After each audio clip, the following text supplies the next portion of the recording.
vraiment toujours présenter peu à condoléances na bato na nyoso na biso moko parce que condoléances ils ont concerné pe biso pe toujours souffrir na likambo ezo leka kuna et que toujours mona to senga que communauté internationale va s'impliquer davantage parce que tout le monde a dit communiquer conjoint il y a États-Unis, il y a Angleterre, il y a Canada, il y a Suisse, il faut qu'on traque bato wana ezala ba outil minembo ezala ba ramification que sais-je encore, il faut qu'on traque bango qu'on mette bango hors d'état de nuire, il faut que tous a déterminé tango bakonzi yamboka armée police et tout ça pour cela malamu tena MONUSCO la population va se prendre en charge et puis va être plus que déterminée.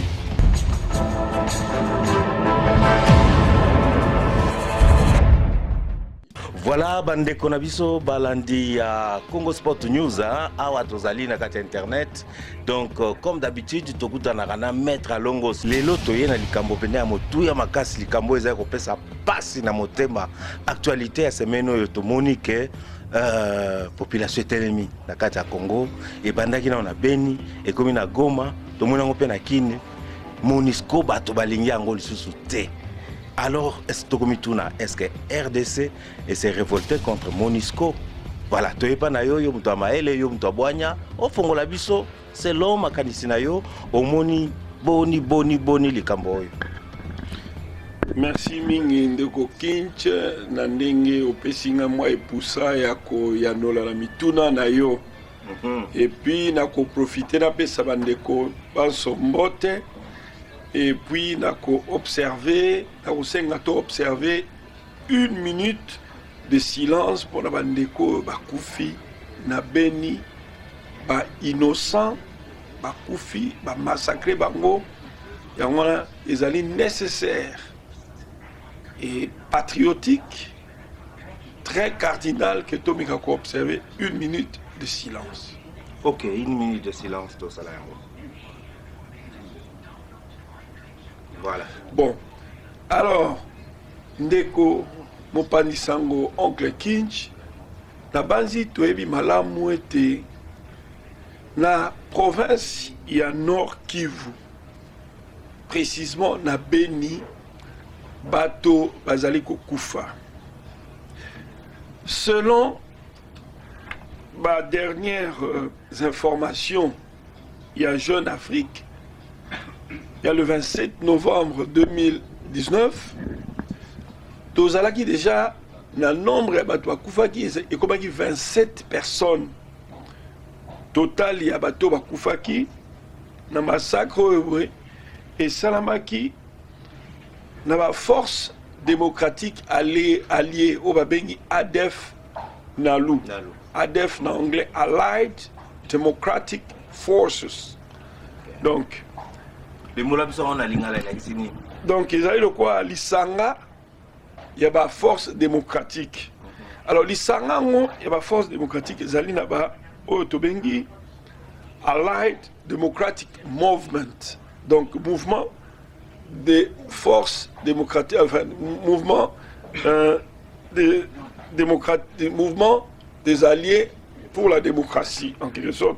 Représentants, et puis, Tozalina, National Army of Liberation of Uganda, donc Armée nationale pour la libération de l'Ouganda. Et puis Tozana Uganda Muslim Liberation Army, Muslim, donc on a pas musulman. Et puis nakati ya ADF Tozali penaba quelques ex-phases na ba ex-phare, ba ancienne force. Il y a Rwanda, il y a Kondo, Abiyarimana. Et donc, Tangiwana, Ezali Mangomba, il y a Ekeseni, ce sont des différentes troupes, ils ont des organisations différentes, ou bien ils ont un groupe Moko, mais ils ont organisé différemment. Non, bango tout basangani, tant basangani, bakomi esika moko. Pona kubunda ya ngona to bengi bango babengami la kombo ADF bikolo, c'est-à-dire alliance allié dans Allied Democratic Forces, donc bakol ba force moko allié. Donc tout ça na allié à démocratie, à mouvement démocratique, tout ça na armée pour la libération à Ouganda, na armée il y a pas musulman pour la libération donc mouvement il y a libération il y a musulman il y a une armée musulmane de la libération il y a Ouganda donc voilà un peu conglomérat ya ndenge ezali parce que ADF ezali kaka te groupe moko ezali sanga neti ya ba groupe mais awa yo otangi lisanga opesi bakombo kilikili mais ntango tokoyoka wana Goma par exemple ya na semaine oyo tikoleka batanga liboso balobi 8 civils ont été tués après 70 civils après comme plus de 100 civils tués tout ça batwa kokufa mais balobi eza ADF mais na tongo na moi bamonaka ADF te mais yo otangeli biso tala mangomba kilikili mais ADF yango bazalaka wapi bafandaka wapi babombanaka wapi bien ndenge na ba information tozwaki ya Jeune Afrique parce que biso tozali awa mais toza na ba information oyo ezotala bandeko mosusu baobenga mpe kuna tomonaki bongo na butu ya mardi tolongwa le mardi tokoma mercredi je pense ezali le 27 novembre na le 28 novembre babomaki bongo bato na Maleki et puis na Musuku eza bongo ba périphérie ba banlieue ya Beni et que na hôpital général de référence ya Oicha ezali moi ni ya Mike trop bagnet quartier moi banlieue ya Beni oza attaché na Beni hôpital eza kuna référence ya Oicha to mona ibongo selon Jeune Afrique bilan et mataki pour les 19 et comment il a 27 corps au bapema ikunda na mort. Alors sikoyo makambo lobi wana to constater que selon ma information tout suit toza komona boko depuis le 5 novembre 2019 bato bakufi na contrée wana Beni bakomi déjà 107 personnes depuis le 5 novembre. Les lots le 29 novembre, calculé depuis le 5 novembre, les lots déjà au moins 107 personnes tuées. Et la plupart des bateaux, on a armes blanches. Armes blanches, c'est le quoi? Machette, les conga. Donc, on les a pas armes, il y a feu, net mandoki. Et puis, tout le monde est suspect. Alors, qu'est-ce qui se passe concrètement? Tango batouana baro kufa boy. Normalement, tokoki komi tuna motuna que juridiquement, qu'est-ce qui se passe dans Bokawana? Donc, tokoyanola que na Beni, to na ba environnement, na ba approximation à Beni, tozali na oyo babengi insécurité. Insécurité eza nini? Insécurité ezo faire partie na ordre public. Or na ordre public toza la sécurité na sida le mulaki ombaleleki tranquillité na salubrité. Biloko na misatu ne mutu babenga yango ordre public. L'État mutu azali na obligation ya ko maintenir ordre public. L'État ezanani neto bakala de manière simple. L'État ezali yo ye ngai biso nyoso toza l'État. Mais so totali bien l'État, toza na définition mibale ya l'État. Toza na définition ya mokuse, na définition ya molai. Sens strict, stricto sensu, tona sens large. Hein? Conception extensive ya l'État. Conception large ya l'État ezanini. Ezali so toza na territoire, toza la population et puis toza la gouvernement. Et élément moussou, élément psychologique, on va bien gagner reconnaissance. Il y a état la bino, eux existé par rapport à pays moussou, on va reconnaître en haut. On a beaucoup de concert des nations, on va reconnaître bino. Par exemple, voilà. Alors, au moins l'État, on a des conceptions larges, mais conception étroite, to stricto sensu, sens, il y a moqué. Il y a l'État ezali gouvernement babengi mbula matari Voilà, okomi na sika yango maître nakati omuke okomi na sika yango bena nazako zelo atterrir wana olobe mbula matari évidemment RDC ezapena mbula matari oyo ezali kosala oyo eyebani et puis toyebi ke mbula matari atindaki kuna selon ba information yebani atindaki kuna annonçaki déjà président de la République annonçaki que opération makasi ya kafu ekosala makuna na est et il semblerait que déjà ba soda kuna ba soda ya Congo bazali kuna ba soda piko bazali kuna mais malgré que mbula matari ezali mais ba degezo sala makaka na kutu tokoti na makama ya Monique te ya pardon ya Monisco te mais rien que déjà ba soda na biso bazali kuna. On peut confirmer ou pas? Bien. Normalement, ils ont dit bongo parce que opération conjointe.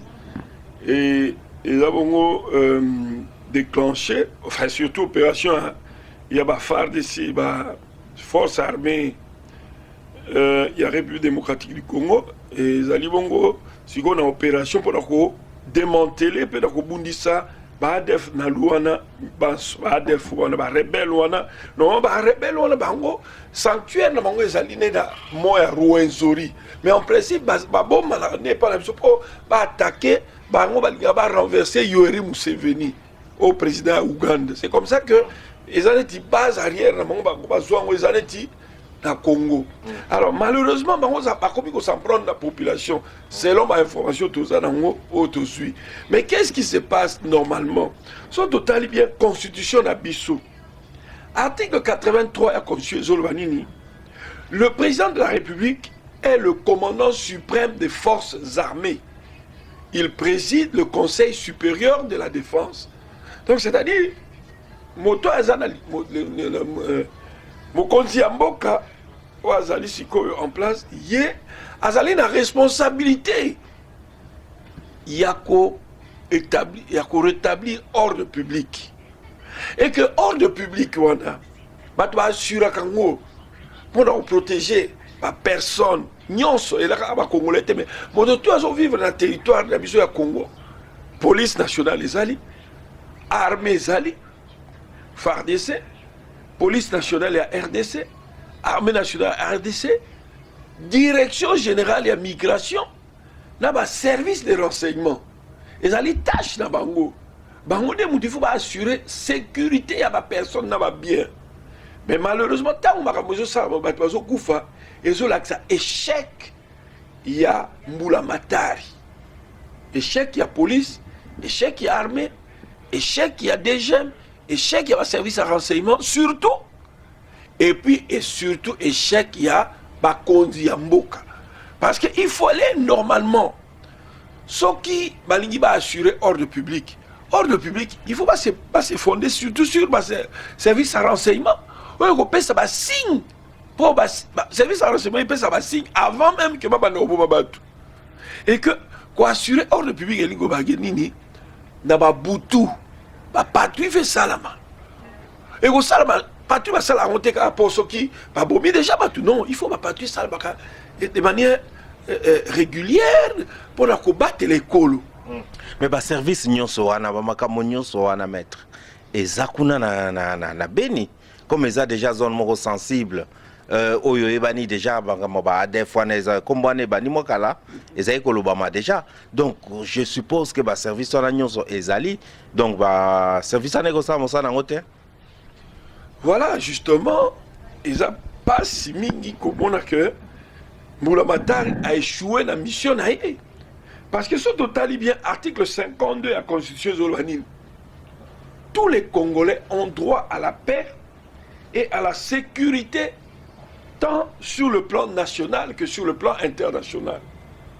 Alors, si Koyoboui, sur le plan national, wapi paix, wapi sécurité, égalité. Donc l'État, il faut assurer. Mais l'État, le quoi assurer, le quoi bat pas couvi boui, l'ingo baké, ils allaient échec.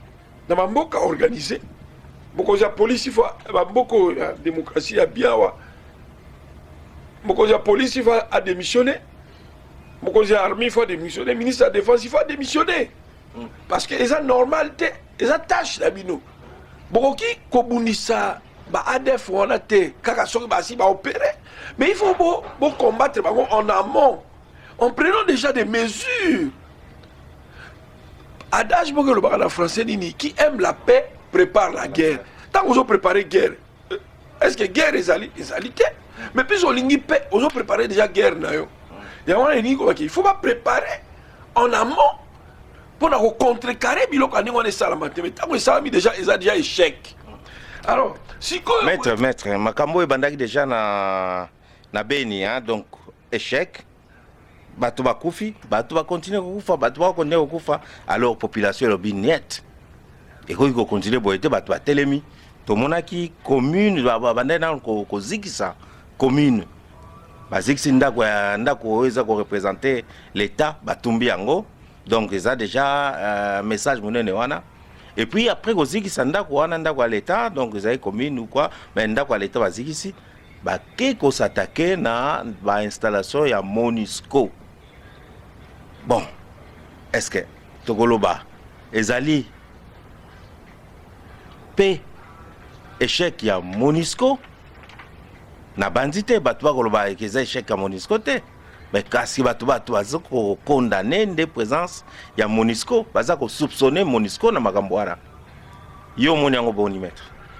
Bien, na kolombola boye que échec ou les échec ya gouvernement congolais to armée na bisoté. Mais puisque MONUSCO a ça déjà kuna, échec on est pas allé échec munene à MONUSCO. Et nous allons commis tout na paix, mais tout na pour na otala, mo sala nini MONUSCO a ça ko sala na mboka wana. Parce que la proposition il y a un ministre des Affaires étrangères Jean-Yves Le Drian le 29 mars 2019 projet qui mandat MONUSCO de 9 mois pour continuer à coopérer. Et que le mandat na bango est anine. Le mandat na bango, résolution vota qui dans le Conseil de sécurité des Nations Unies, et ça résolution 2463. Et le Bénin. Conseil de sécurité des Nations Unies et projet qui mandat na bango. Pour combien de temps? Pour 9 mois. Et aussi là, donc, le 20 décembre 2019, maintenant, il fait ici. Là.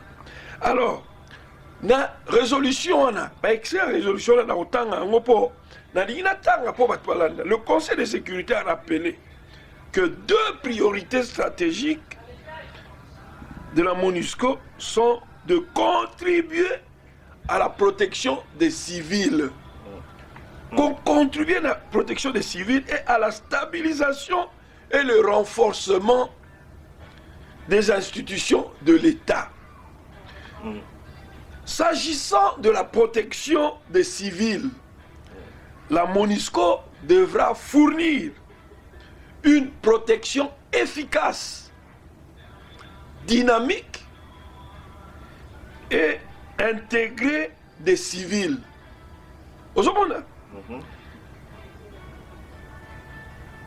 Menacer ces civils qui sont menacés de violences physiques. Donc MONUSCO n'est pas déjà biloko ADF Nalou. Donc normalement, la mission de Bango, il y a qu'à renforcer son interaction avec la population civile et neutraliser les groupes armés au moyen de la brigade d'intervention. Donc on a extrait la résolution on a 2463. Et donc na lingala lembure la bisango bien na lingala bato ba comprendre kitoko penda. Na lingala lingo ba que na mission to mandat o ba pesa ki MONUSCO pour ba renouveler kiango na date il y a le 29 mars 2019 ba pesa ki bango sanza libwa 9 mois ba keneti le 20 décembre, c'est-à-dire na moto zo banda le 20 décembre 2019, mandat na bango aussi là. Mais le mandat na bango, d'ailleurs, ils ont pour la résolution 2463, ils ont depuis que le mandat na bango, parmi le mandat na bango, ils ont protection à la population civile. Alors, protection à la population civile, alors que bien que il faut pas neutraliser les groupes armés au moyen de la brigade d'intervention. Tant qu'on va tout au coup faire la béni. Voter une résolution résolution des alliés votée à l'unanimité le 29 mars 2019. Mais maintenant, en novembre, cela veut dire en d'autres termes que les échecs il y a MONUSCO. Donc, mission de protéger les Awapi. Alors, c'est comme ça que je comprends aussi que d'où population a obligé à se prendre en charge. Pour l'État a échoué dans la mission. MONUSCO a échoué dans la mission. D'où population se prendre en charge. Et d'ailleurs, tout le monde a un mot. Ils ont même prévu dans la convention, il y a la haie. Il y a le 18 octobre 1907. Dans l'annexe, il y a convention, on a un règlement concernant les lois et coutumes de la guerre sur terre. Alors, convention concernant les lois et coutumes de la guerre sur terre. Ils ont prévoir dans l'article 2 que, par exemple, population civile, il y a le territoire Moko, où on a occupé en côté. Population, on a ceux qui vont moni ennemis à pousse na baroki ko zo mando qui spontanément ba arme pour combattre et ba troupe d'invasion on a sans que ba zo temps ya ko s'organiser conformément na ba mibeko tangi loi ba droit de la guerre. C'est-à-dire sans que base à la force armée traditionnelle, tout le monde a qu'à farder, c'est tout ça, mais la population a compris qu'on se prend en charge. Et tu remarques qu'il y a même en France, en 1793, pays mingi, Angleterre, Russie, Espagne, et Sanganaki, pays voilà, Sanganelaki, Italie, France. Alors, les Français, ils ont un effectif militaire. Ils ont près de 200 000 personnes. Mais ils ont décrété qu'ils levaient en masse. Ils ont une population civile. Les jeunes, entre 20 à 40 ans. Les célibataires. Les veufs. Les vieillards.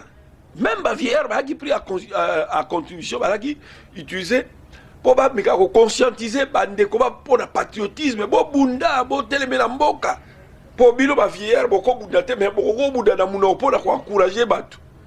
Basi, pendant s'occuper de la bissale, pour soigner batu, tout ça, ainsi de suite. Pour bateau, bunda, pour soigner, ainsi de suite, tout ça. Voilà un peu, n'est levé en masse, on est salamaki de France en 1793.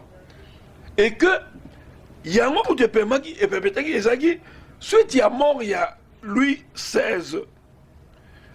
L'ère Louis XVI, il y a France à Koufi, Europe, l'Union, c'est Sanganaki.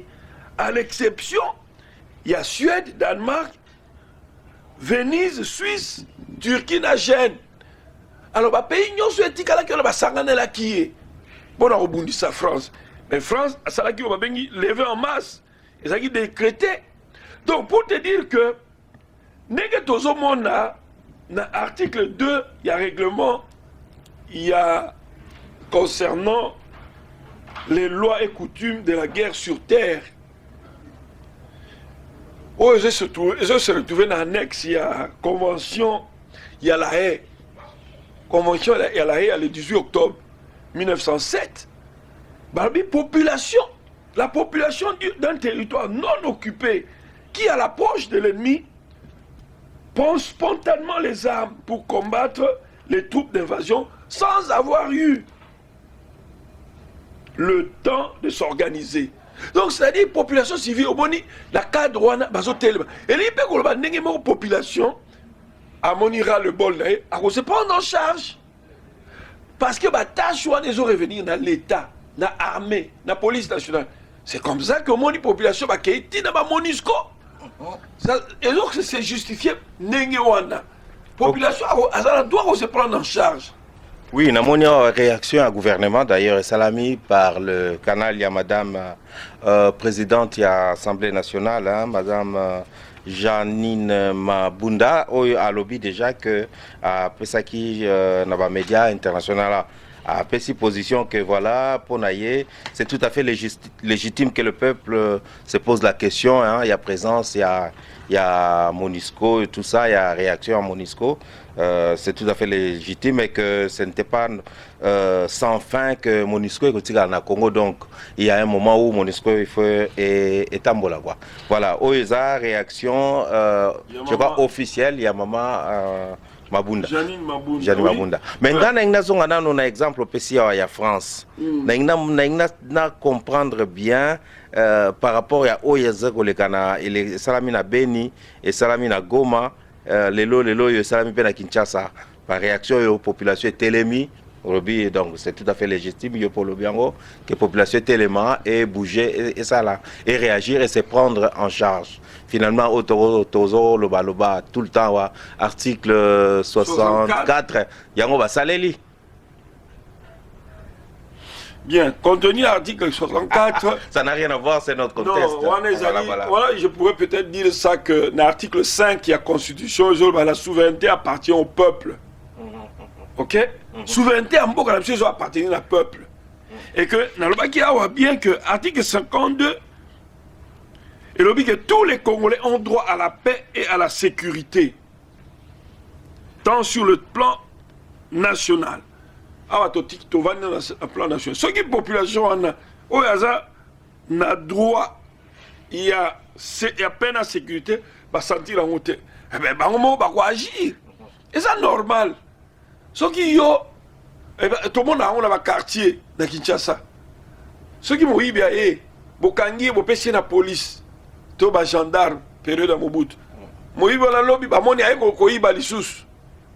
Bakangi les bapesi pas ba policier ba soldat ba gendarme on les va punir là que les prisons va non allez moyibi les sous mais qu'est-ce que la population va finalement faire population va s'occuper na moyibi on est on a bako mingi bako ko tia bango ba punir bako ba ko bomba bango ainsi de suite au moins les populations à quartier ba ko tele ba non to lembio ba tout mieux punir c'est comme ça sauf qu'il est lobe l'état mbula matari.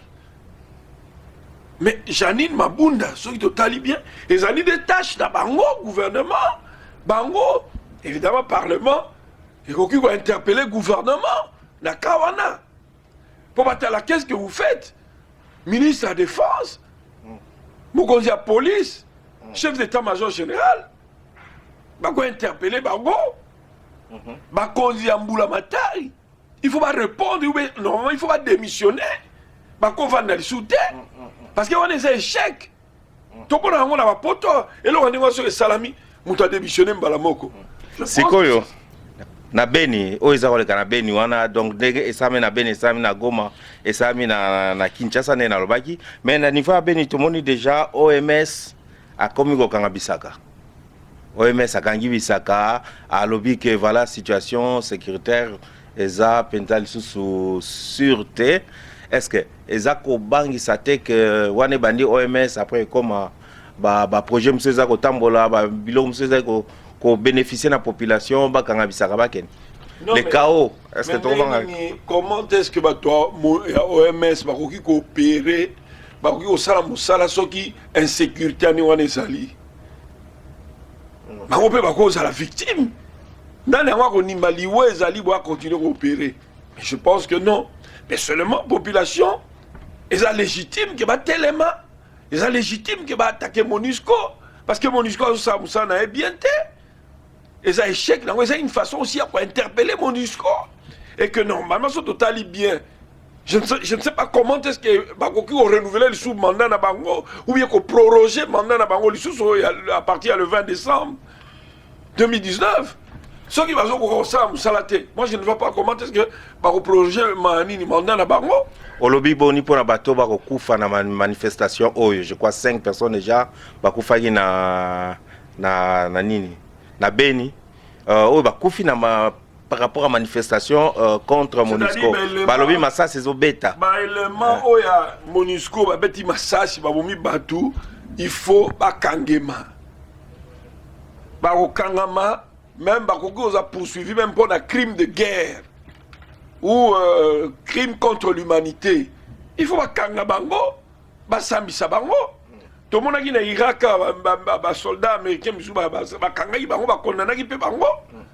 Et puis relever bango na fonctionne bango, longola bango kuna, bango baza bambouba mabene, il faut longola bango. Et puis même ça nous pousse à nous poser la question de savoir quel est le véritable rôle de MONUSCO tant qu'on va se couper.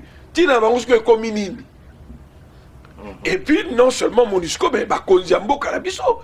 Parce que d'abord, il faut bisomonto capable d'assurer sécurité à la personne, à bien, dans le Karabiso. MONUSCO a un mandat, on a parlé, il faut répondre. Famille, il faut pas dédommager la famille. Et puis il faut pas hauteur, MONUSCO, il faut dédommager, ONU, il faut dédommager la famille. Et puis il y a bombi sont mis 5 lobby, il faut pas dédommager bango, prendre soin, prendre en charge obsèque ya batouana, et puis kanga bateau identifier ou participer qui n'a pas tuerie. Donc moi je pense que Tozali la situation telle que ordre public ils a troublé et que la population a dû se prendre en charge, parce que normalement il y a que la population ils a légitime, tout à fait légitime. Alors soda ya biso ou ya bana mboka Congo, il faut pas ça la paix moussa na bango malamu ko traquer ADF na luana partout. Et moi je pense que ce total bien compte tenu à liwa ya batu massacre na moni image mon papa moko na mwana nae un petit enfant ça peut-être na 10 ans azana mwana muke bomiye katie mutu katie papa zola na mutu mwana na makolo. C'est affreux, c'est horrible. Et que devant cela et zola que c'est quoi? Ce sont des terroristes. Et ça ne m'étonne pas parce que toujours constaté que dans ADF, bazali pena mouvement armé, il y a musulmans ils ont la carte. Groupe armé il y a musulmans ils ont la carte. Et que moi les méthode il y a musulmans qui vont répandre terreur pour nous bannir ça battre. Donc ça c'est du terrorisme ça. Et que le terrorisme, terrorisme, dans le monde, dans le droit international, ce n'est pas seulement une question à Congo, c'est une question internationale. Il faut que les États-Unis aident Bisso, il faut que France, il faut que Angleterre, Allemagne, pays, les victimes Belgique, il faut que traquer les terroristes. C'est une question internationale, la question terroriste. Ça c'est vraiment du terrorisme. Mais ndenge ko expliquer boy comme ADF na lwango ndazongeli sur motuno na lobaki en tout cas observation yo. Biso zo kanta kezaka lingoma moko ADF na lu bayaka basali tout ça ba kotizamba ba Ougandais tout ça. Mais awa to mona keza ba composition moko un peu complexe.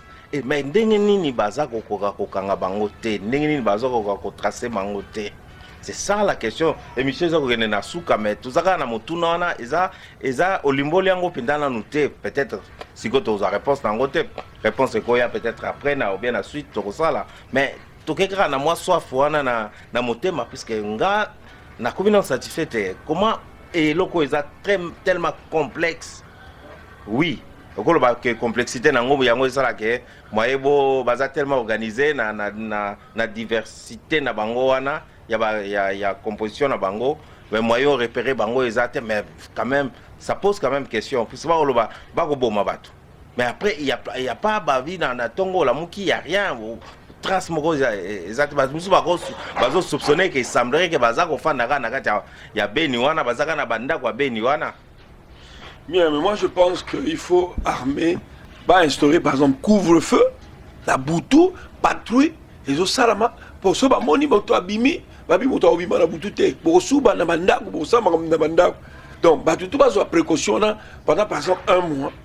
Total, et puis bazwa mesure appropriée na détermination pour bakoko traquer bango jusqu'à la retranchement na bango asuka ba benga na bango ba neutraliser bango. C'est ce qu'ils nous vont faire et la population a se prendre en charge et là bon ça il y a ma bête c'est normal que ceux qui ont échec il y a gouvernement échec il y a MONUSCO population qu'on se prendre en charge d'engona et que normalement donc bande kolabiso tous a partager passion na bango vraiment toujours présenter peu la condoléance na bato na nyoso na biso moko parce que condoléance ezo ko concerner pe biso pe toujours souffrir na likambo ezo leka kuna et que toujours mona ko tosenga que communauté internationale va s'impliquer davantage parce que tout le monde a dit communiqué conjoint il y a États-Unis il y a Angleterre il y a Canada il y a Suisse parce que là il y a une déclaration commune ba condamner qui acte à violence wana donc alors bazouka la déclaration te pe batinda ba force beaucoup spécialisée na ba matériel beaucoup plus approprié pour traquer batouana tout le monde qui ba gens scram ba terroriser qui ba sala qui ba makamu ba kimaki donc on peut toujours arriver na détermination za mboka na biso moto yebi mboka na biso to mettre bango hors d'état de nuire. Voilà. Merci beaucoup maître Alongo to suisi awa pona lelo donc to continuer o ezali beni ezali minembwe te donc to continuer ngo mais pona kosukisa est-ce que vraiment okanisi ke likambo ya beni ezali en lien na quelque part est-ce que moi ba ramification même na molili ekozala par rapport à makambo ya minembwe? Non, de toute façon tokoki koyeba nyonso ezali te mais ce qu'il y a c'est que il faut qu'on traquer batwana ezala ba outil minembwe ezala ba ramification que sais-je encore il faut qu'on traquer bango qu'on mette bango hors d'état de nuire il faut que tous a déterminé peuple pays il faut population il faut aller sous plus avoir doubler vigilance et puis population va se prendre réellement en charge parce que tango bakonzi yamboka armée, police et tout ça, la MONUSCO, eh bien, population va se prendre en charge et puis va être plus que déterminée. Merci beaucoup, Maître Alongo Nambalasima. Merci beaucoup.